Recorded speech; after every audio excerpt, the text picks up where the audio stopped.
Rich হবে, এটা আমি বিশ্বাস করি আর কি। আব্বাস ভাইয়ের উদ্দেশ্যে আপু আপনি একটু আমি যদি বলতেন। আমাকে আমি ওনাকে একবার বলেছিলাম রিটায়ার করে যেতে, উনি আমাকে বলেছিলেন শিখতে, তো আমি শিখতে চলে আসছি। এবং I think he had a tremendous political career, অনেক লম্বা এবং অনেক সাফল্যের। এবং আজকে আমি ওনাকে বলছিলাম যে আসলে উনি কখনোই রেস্ট ইন পিস হতে পারবেন না, উনি আল্লাহ না করুক দীর্ঘায়ু হোক, বা যখন এই পৃথিবীতে থাকবেন না তখনও অমর থাকবেন। কিন্তু আমার মনে হয় যে এখন হয়তো আসলেই নতুনদেরকে শেখানোর সময় হয়েছে, এবং আমি আশা করি যে উনি আমাকে শেখাবেন। আমি এখানে চা খেতে আসতে ভয় পাবো না, মাঝে মধ্যেই আসবো ইনশাআল্লাহ, এবং শেখার জন্যই আসবো।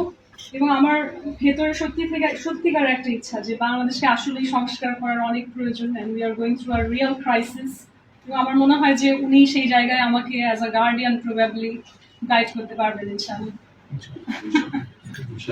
একটুখানি কি আপনার এই যে